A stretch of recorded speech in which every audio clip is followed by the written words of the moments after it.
dari awalnya tuh saya memang dari awal memang cita-citanya itu ingin mengubah hukum di Indonesia. Oh.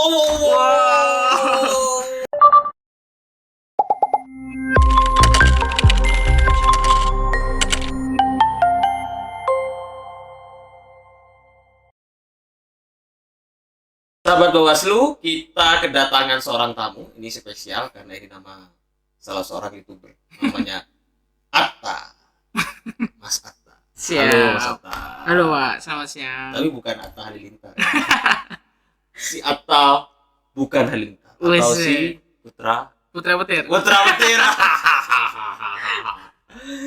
Sehat Mas Atta. Alhamdulillah sehat Mas. Sudah Alhamdulillah. divaksin tadi kayaknya. Sudah, barusan tadi divaksin. Gimana Mas Atta ini kan salah seorang CPNS dari Bawaslu RI. Iya. Organik ya dari Iya. Bawaslu RI. Tanya awal yang mungkin sering saya tanyakan ke setiap orang yang datang ke sini. Kenapa Anda misalkan masih ingin atau memilih di Bawaslu? Wah, Kenapa nggak di kementerian yang lain? Hidup Anda lebih menjanjikan. Waduh.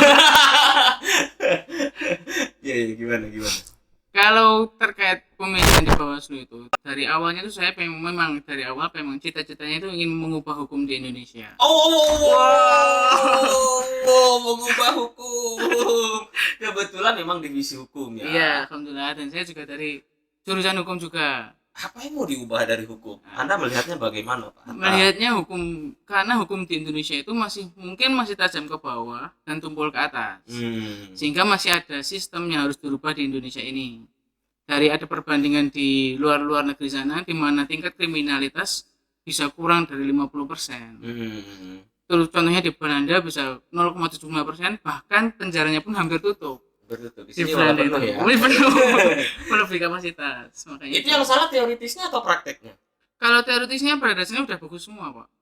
Apalagi di Indonesia sudah pakai demokrasi Pancasila yang seakan-akan gotong royong dan sebagainya. Ya. Tapi dalam pelaksanaannya itu di Indonesia masih ada ketimpangan dari yang kaya dan yang miskin, dan yang kaya tak mau membantu yang miskin, dan yang miskin terlalu sombong untuk minta bantuan.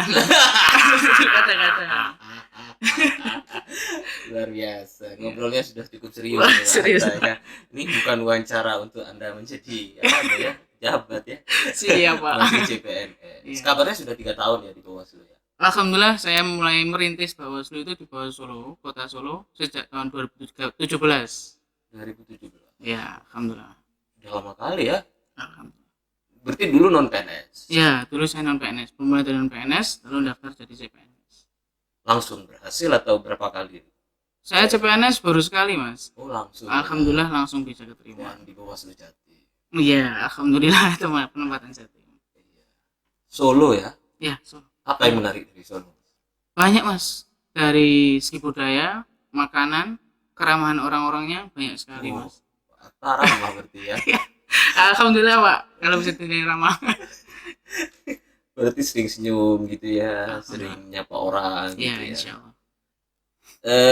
Selama 3 tahun ya sebelum di Bawaslu Jatim, sekarang di CPNS penempatan di sini kan pasti punya pengalaman. Iya, Pak. Apa yang paling menarik nih selama di Bawaslu waktu itu masih non PNS ya? Ya, Apa yang paling diingat dan paling menarik? yang paling diingat itu waktu itu saya menerima laporan. Sebenarnya laporan itu bukan laporan berat, hanya terkait pemasangan APK. Nah, tapi pada saat itu laporannya itu orangnya orang yang keras. Jadi benar-benar karena pada saat itu di sana saya satu-satunya staf hukum yang laki-laki, yang perempuan nggak ada yang berani. Akhirnya diserahkan ke saya. Saya maju ke depan dan kebetulan komisioner juga tidak ada. Di sana saya dimarahin habis-habisan, Pak. Pak atas senyum aja ya dimarahin ya? Iya, saya semuanya senyum aja. Saya berusaha santai, berusaha tenang. Soalnya apabila dia marah, saya marah, nggak ada titik temunya. Nggak ada titik temunya. Iya, benar api sekali. dibalas api jadi kebakaran. Iya, benar sekali. Apa selain itu apa lagi? Kalau sukanya apa? Itu kan pengalaman naik. Ya. Sukanya apa sukanya kalau di Bawaslu nih? Kalau sukanya itu di Bawaslu itu kita selalu kerjanya itu sesuai dengan yang saya inginkan. Gimana? Gotong royong. Jadi apabila ada kasus masuk, nggak cuma saya yang kerja, tapi teman-teman bahkan kalau itu pun divisi lain tetap membantu saya, Mas. Itu yang bikin menarik. Menarik Dukanya sekali. apa? Dukanya Anda pasti ada dukanya kan? Dukanya Ya itu Pak, dukanya itu pada saat saya mau perpisahan itu Pak. Kenapa Anda tetap mau ke sini? Kenapa nggak di sana aja? Waduh, lah kebetulan penempatnya sini Pak. Oh iya. Iya benar. Dan di sini kerasan nggak? Alhamdulillah sudah mulai adaptasi kerasan Pak. Keluarga masih di sana. Ya masih di Solo. Sekarang kabarnya baru lahiran. Alhamdulillah baru kemarin lahiran. Dan setiap malam masih patah berarti setiap minggu nih akhir pekan kemungkinan Iya pulang. menjenguk anak ya di Solo. Iya. Di Solo. Dan setiap malam seperti kata orang tidak ada yang bisa dipeluk kecuali agama. Benar sekali, benar. Tiap malam tidak ada yang bisa dipeluk. Benar sekali, benar. Katanya punya puisi nih untuk anaknya. Waduh, ya ada sih Pak, satu puisi. Satu puisi boleh dong kita nyanyi puisi. Okay. Untuk siapa nih namanya nih? Ini untuk anak saya Pak, namanya Asfer Elbras Laksamana. Wah, keren namanya ya. Iya, sama adalah Izzata. Saya Muhammad Rois Firsya Izzata Laksamana. Sejak lahir memang Atta atau sejak Atta terkenal? Izzata Atta. Oh, sejak lahir Atta. Atta, tapi bukan Halilita. Jangan ketawa terus Atta. Gimana Pak? Waduh. Senyum. Saya biar kelihatan serius ini. Siap Pak, oke. Monggo, saya pengen dengerin nih puisinya nih. Oh iya. Ini kalau judulnya sih rilis Pak. Kok rilis? Kok kayak hukum gitu? Iya, karena rilis nama. Oh, rilis nama. Rilis nama. Oh, maksudnya filosofi nama itu apa gitu. Iya. Kira-kira begitu. Iya, kira-kira begitu. Puisi juga. Iya. Tahukah engkau konsekuensi dari sebuah perjuangan? Tahukah engkau bahwa perjuangan itu diliputi banyak pengorbanan? Tak sedikit orang lalai atas amanah yang telah diberikan, bahkan cuma keluhan yang mereka ucapkan. Datangnya engkau adalah amanah yang telah diberikan, dan meski harus ada perjuangan serta pengorbanan yang tak terlewatkan. Namun datangnya dirimu merupakan perjuangan yang membahagiakan, serta pengorbanan yang terasa menyenangkan. Selamat datang, wahai anugerah kecilku, malaikat mungilku, engkau kami beri nama Asfer Elbras Laksamana. Wow, tepuk tangan dong. Nikah baru setahun. Nikah baru setahun ya, kemarin tanggal 29. Langsung bekerja keras Pak Atta ya, dan langsung melahirkan titisan. Kenapa Pak? Ketawa Pak? Iya Pak, alhamdulillah Pak. Alhamdulillah, karena soalnya memang yang diharapkan seperti itu Pak. Itu anugerah ya. Iya, alhamdulillah. Kan untuk Pak Atta. Ya pasti bahagialah. Sangat bahagia Pak, sangat bahagia. Dan itu diungkapkan dengan puisi. Iya. Udah berapa banyak puisinya Pak Atta? Ya kalau puisi di Facebook ada beberapa, mungkin bisa 9 sih Pak di Facebook. Kok masih sedikit 9? Iya 9 sedikit aja Pak. Susah soalnya Pak puisi itu Pak. Iya susah ya. Beda dengan membuat penelitian, puisi kan butuh mood, butuh banyak kata-kata, konotasi dan sebagainya. Semakin Anda sakit hati, semakin banyak kata-kata ya. Bisa jadi. Iya kan? Bisa kalau jadi. Anda tidak sakit hati, tidak dimarahi oleh pimpinan, kata-kata Anda sedikit Pak. Saya sering lihat orang bikin status itu karena punya masalah di media sosialnya. Kata-katanya banyak, apa macam-macam. Anda bersyukur Anda. Iya nggak Pak? Iya benar sekali Pak. Puisi itu kan berkenaan dengan rasa tuh. Iya benar. Tidak kemudian Anda dari WC kemudian Anda lahir tertukar ya nggak bisa. Iya. Iya nggak sih? Benar sekali Pak. Aku ingin hidup 1000 tahun lagi. Oh iya. Kata siapa? Hairil Anwar. Woi. Iya nggak sih? Iya benar. Aku adalah binatang jalan. Woi. Benar. Atau puisinya Jokpin. Pernah baca puisinya Jokpin? Belum Pak. Aduh, ini banyak sekali Pak puisinya Jokpin yang harus dibaca oleh kita semua. Ada sebuah judul yang saya sukai. Salah satunya yang berjudul Akhir Pekan. Akhir Pekan itu dia kata-katanya begini. Sabtu kamu pulang, kalau tidak salah ya, kamu untuk mengurai lelah. Minggu pulang untuk hari sebagai linumu kalau tidak salah. Tetapi kita pulang dalam rangka untuk di pada hari raya rindu. Kalau tidak salah sih begitu. Malah beritahu Pak Aziz seperti saya malah. Saya kan harus sering baca. Siap. Ada nggak kesukaan kalau misalkan puisi nih, kita bicara di luar hukum ya, tokoh idola, ada nggak Pak Atta? Itu kalau tokoh idola yang dulu Khairul Anwar itu. Kalau yang sekarang yang ada mungkin penyanyi sih Pak, soalnya penyanyi sekarang yang saya suka itu kata-katanya banyak konotasi kayak Tulus, Kunto Aji. Kunto Aji ya. Itu kata-katanya benar-benar saya suka banget. Jadi diksinya ya, diksi pemilihan katanya keren. Saya melihat begini Pak Atta, kalau ngomongin puisi ya, setiap orang itu berkarya itu disesuaikan dengan latar belakangnya. Benar. Misalkan ada nyanyian tentang pohon dan kayu jadi apa begitu itu kalau nggak salah Pegomblo ya, bukan ya? Bukan. Yang ngomong kalau tanah kita tanah kaya begitu. Oh iya. Kus Plus bukan? Kus Plus atau Gomblo? Kus Plus tuh. Iya. Pokoknya setiap penyanyi itu sesuai dengan latar belakang yang dia mengiringinya. Iya, benar. Sih? Tetapi latar belakang apa yang kemudian ada judul lagu itu Cinta Satu Malam, oh indahnya gitu-gitu tuh. Iya. Cinta Satu Malam, oh asiknya gitu. Hamil duluan. Wah, itu latar belakang apa? Apakah di daerah Anda yang besar itu? Mungkin itu menggambarkan lingkungan sekarang mungkin, Pak. Ya, lingkungan sekarang dan bagaimana orang-orang menanggapi dengan lingkungan sekarang. Kan banyak sekali kan yang tidak memperhatikan moral, bahkan mengumbar aurat, bahkan sampai menjual dirinya dan sebagainya kayak gitu, Pak. Iya, itu situasi yang sekarang ya, karena konteksnya berbeda. Iya. Dari puisi kita ngomongin hukum nih. Nah, tadi Pak Atta ngomong tentang ingin mengubah hukum. Iya. Tapi persoalannya ternyata bukan pada teorinya ya, pada prakteknya. Siapa yang bertanggung jawab terhadap ini, Pak Atta? Waduh. Berat.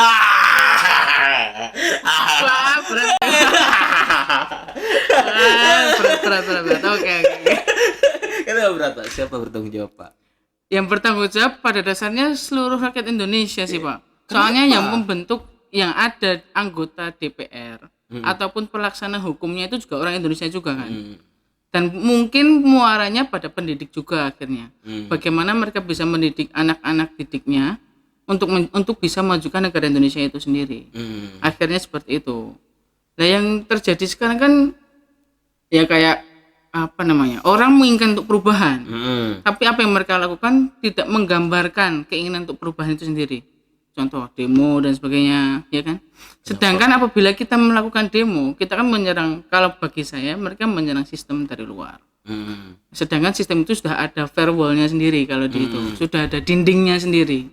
Kalau kita mau merubah suatu negara, sistem negara, ya kita harus membuat negara itu melihat kita itu siapa. Akhirnya kita masuk ke dalam sistem, kita bisa merubah dari dalam sistem. Tetapi begini, reformasi itu kan Anda mencontohkan tentang demo. Reformasi itu kan lahir dan secara faktual ya, itu berasal juga dari gerakan dari luar, demonstrasi, ada kekuatan akar rumput gitu kan. Yang iya nggak sih? Iya benar. Nah, reformasi, kalau nggak ada reformasi nggak ada Bawaslu juga. benar. Itu kan dari luar juga. Iya. Krisis besar itu kan kalau tidak ada kekuatan tandingan, negara bisa jadi otoriter.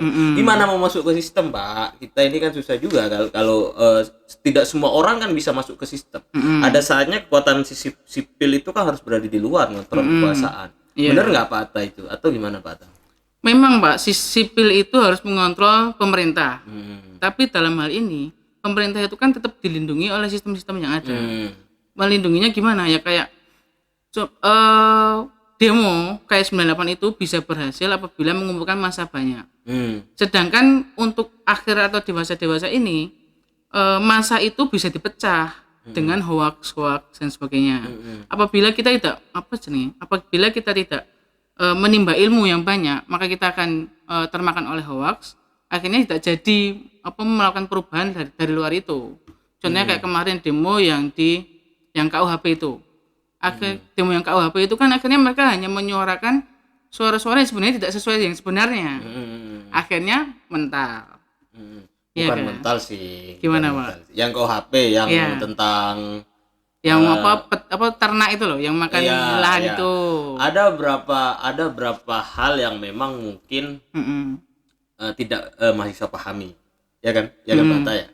Ada berapa hal yang mungkin tidak mahasiswa, tetapi kita bersyukur loh bahwa mereka sudah sadar untuk peduli terhadap republik ini, negara ini. Ya nggak sih Pak Atta? mungkin tidak semua hal sama seperti yang dipikirkan oleh para perancang itu tentang ternak-ternak itu. Dulu kan pernah ada sebelum Omnibus Law kan sudah pernah ramai kan. Iya. Tapi kita juga harus bersyukur loh, mereka juga peduli sangat terhadap. Bersyukur Pak.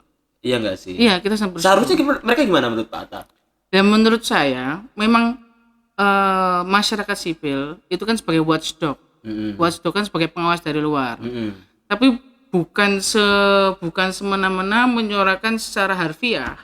Kan mungkin bisa menyuarakan secara keilmuan atau mungkin tulisan yang mungkin bisa lebih dipertimbangkan oleh pemerintah yang ada di dalam sistem. Yakin dipertimbangkan? Iya, bisa saja. Kita kan di Bawaslu kita menggandeng namanya SKPP, Sekolah Kader Pengawas Partisipatif. Pak Atta melihatnya gimana nih sebagai orang yang sudah lama kan 3 tahun di Bawaslu? Pak Atta melihatnya gimana nih? Mungkin kalau SKPP ini sudah cukup efektif, tapi dari pesertanya sendiri mungkin belum ada giroh itu loh Pak. Yang mereka soalnya dalam pelaksanaan SKPP yang peserta cari itu pekerjaan.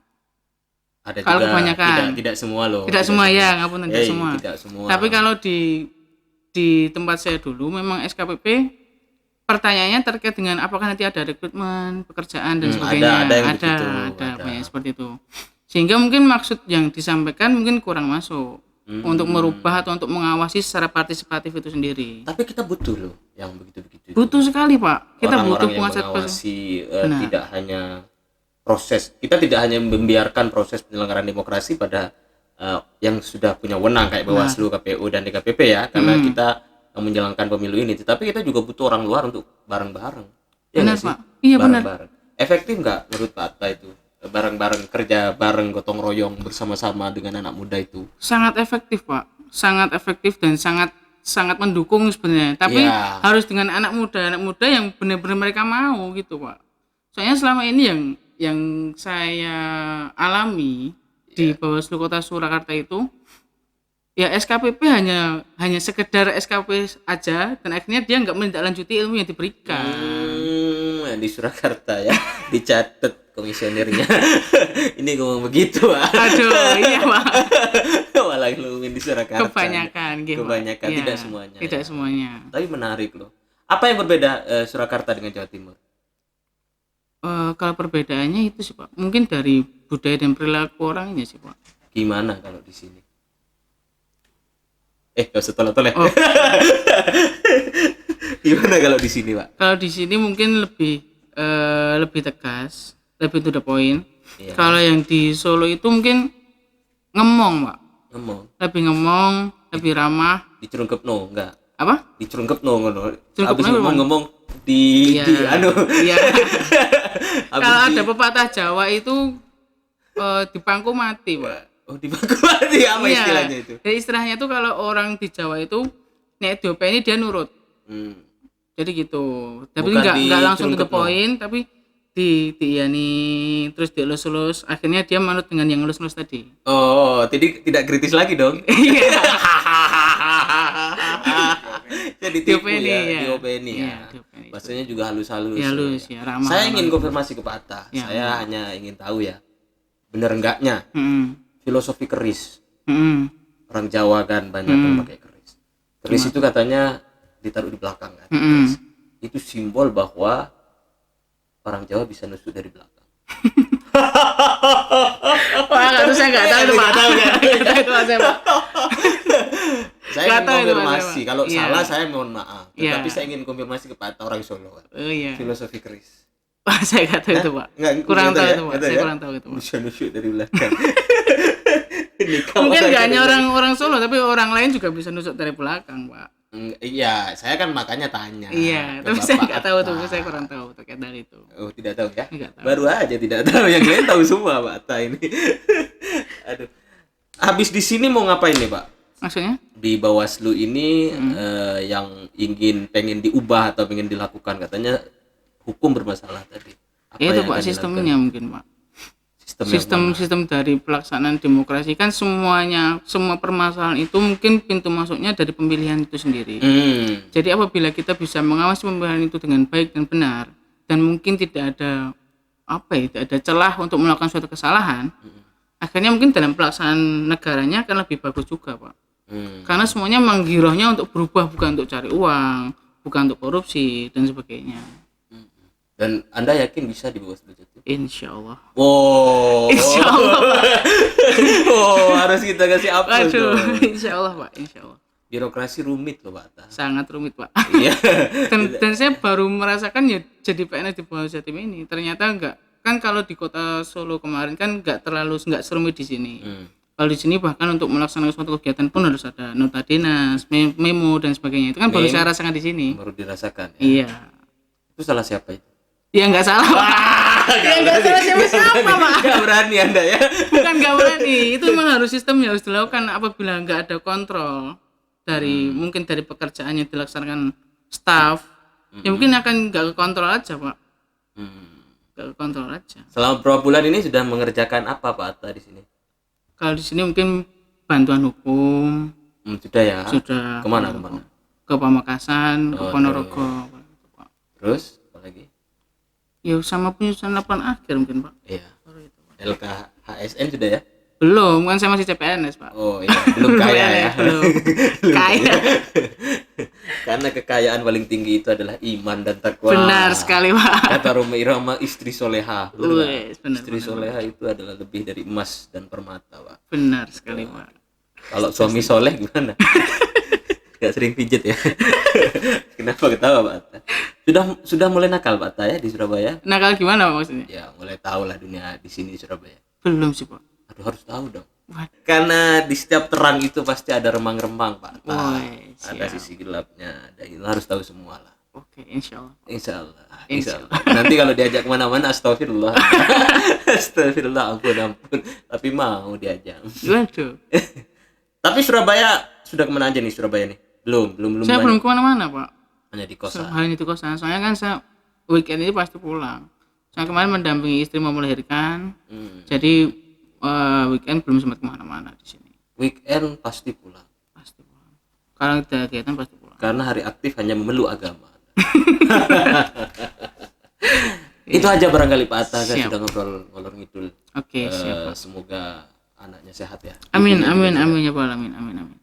Tidak hanya anaknya yang soleh tapi juga semoga bapaknya ikut soleh Pak. Amin. Karena kita setiap lahiran hanya mendoakan anaknya soleh Pak. Siap. Bapaknya nggak didoakan. Amin. Bapaknya pengen nambah lagi, nambah anak maksudnya. Itu aja barangkali. Makasih Pak Atta, sehat terus. Amin. Sampai bertemu dengan Mas apa tadi namanya? Asfer. Kenapa Asfer? Pemimpin yang baik dan bijaksana Pak artinya. Pemimpin yang baik dan bijaksana. Pak Satni lah. Pemimpin yang baik dan bijaksana. Itu aja barangkali Pak Atta. Selamat sore, selamat pagi, selamat siang teman-teman.